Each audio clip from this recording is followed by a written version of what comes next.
তা মাগো, তাই পদকর্তা বলছে শ্রী গৌরাঙ্গের এই দুটি পদ যার ধন সম্পদ, সে জানে ভক্তি রস সার। তাহলে বাবা এবার প্রশ্ন হচ্ছে, ভক্তি কাকে বলে? ও মায়েরা, ভক্তি কাকে বলে? একটু পার্থিব জগতের উদাহরণ দিয়ে বলি, তাহলে বুঝতে সুবিধা। তা মায়েরা আমার এখানে মিষ্টি খেয়েছে? হ্যাঁ, আস্তে। ও মায়েরা, মিষ্টি খেয়েছো? খেয়েছো? আচ্ছা। তা মায়েদের মিষ্টি খেতে কেমন লাগে? মিষ্টি বলে, এটা কি রকমের প্রশ্ন হচ্ছে আসরে দাঁড়িয়ে? মিষ্টি খেতে টক লাগবে না ঝাল লাগবে? মিষ্টি খেতে মিষ্টি লাগে। কিন্তু বাবা আসরের মাঝে দাঁড়িয়ে বলেছি যখন, নিশ্চয়ই কিছু তো কারণ আছে। দেখো মা, মিষ্টি খেতে যে মিষ্টি লাগে এটা আমরা জানলাম কিভাবে? ধরো কোনো এক বাচ্চা ছেলে, তাকে ছোট থেকে তুমি মিষ্টি খেতে দাও, সে জানেই না মিষ্টি কি। তাকে যদি মিষ্টির দোকানে গিয়ে জিজ্ঞাসা করা হয়, বলতো বাবা এটা খেতে কেমন, সে কি বলবে? আমি তো জানি না। আবার আমরা যে টক ঝাল বলেও দিতে পারি, সে তো খেয়ে দেখেনি। তাহলে বাবা আমরা কি করে জানলাম মিষ্টি খেতে মিষ্টি? কারণ আমরা মিষ্টিটা আস্বাদন করে দেখেছি, মিষ্টিটা আমরা খেয়ে দেখেছি। তাই শাস্ত্র বলছে, ভক্তি কাকে বলে জানতে হলে বাইরে থেকে বোঝা যাবে না, আগে ভক্ত হতে হবে। এই যে তোমরা এত ঠেলাঠেলি করে এখানে আসছো, এসে বসছো, প্রসাদ পাচ্ছ, কীর্তন শুনছো, এবার বাইরে থেকে যদি অন্য কোনো লোক পেরিয়ে যায়, বলবে না এরা পাগলের মতো কি রে, খেয়ে দিয়ে কোনো কাজকর্ম নেই, সকাল থেকে এখানে বসে আছে, কি সব বকবক শুনছে। ও বাবা, ও কি জানবে যে ভগবানের এই যে রসমাধুর্য, লীলা মাধুর্য, তার মধ্যে কি রয়েছে? কারণ সে তো ভক্ত নয়, সে কি বোঝে ভক্তির মর্ম, তাই না বাবা? কিন্তু আমরা জানি যে লীলা কথা মন দিয়ে শুনলে আমাদের কি লাভ হবে। তা পদকর্তাকে সাধারণ মানুষ জিজ্ঞেস করছে, পদকর্তা তুমি যে বললে শ্রী গৌরাঙ্গের দুটি পদকে সম্পদ করতে হবে, এই দুটি পদ সম্পদ করলে আমাদের কি হবে? বলছি এই লীলা গুণ কথা শুনলে কি হয় জানো? শোনো শোনো, আমার শ্রী গৌরাঙ্গের মধুর লীলা,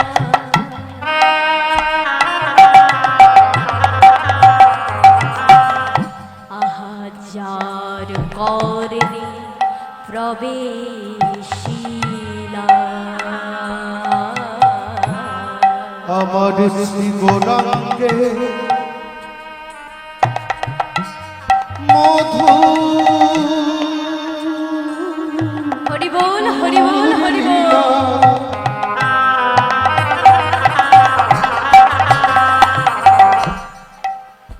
যারে করণে প্রবেশিলা। মাগো, পদকর্তা বলছে শ্রী গৌরাঙ্গের মধুর লীলা যার কর্ণে প্রবেশিলা, তার কি হয়? তার হৃদয়, আহা হৃদয়, হৃদয় নির্মল ভেল তা রে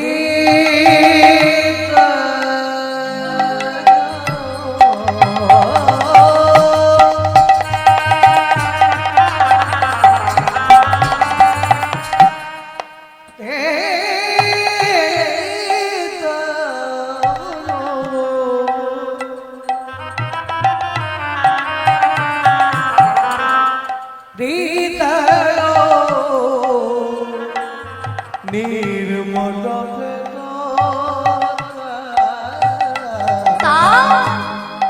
হৃদয়, হৃদয়, হৃদয় নির্মল ভেল তা,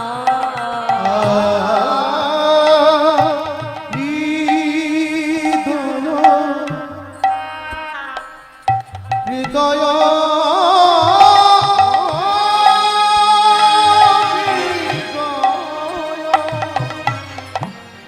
নির্মল ভেল তা,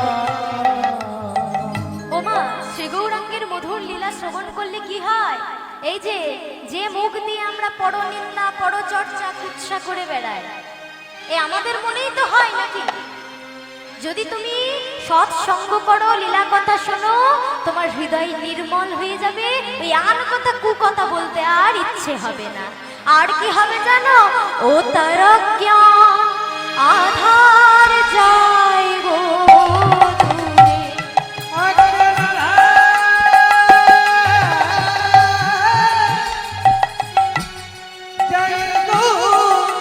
দূরে।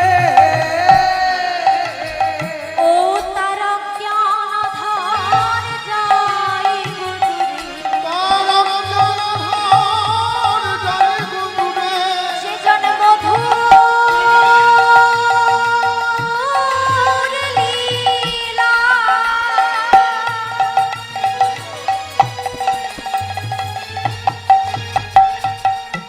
শ্রবণ করি, ওগো অজ্ঞান আধার যায় গো দূরে। যে জন মধুর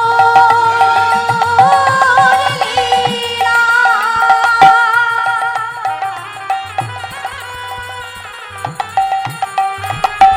ওগো শ্রবণ করে, অজ্ঞান আধার যায় গো দূরে।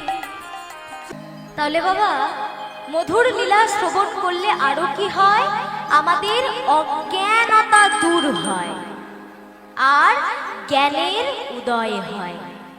আমাদের মধ্যে যে অজ্ঞানতা রয়েছে বাবা, সেই অজ্ঞানতাটা কেটে যায় এবং এই যে তোমরা জ্ঞান পাচ্ছ, এই জ্ঞানে তোমাদের হৃদয় বলো, তোমাদের মন বলো, সব পরিপূর্ণ হয়। তাহলে বাবা দেখো, এই কীর্তন গানের কত রকমের সুবিধা আছে, তাই না?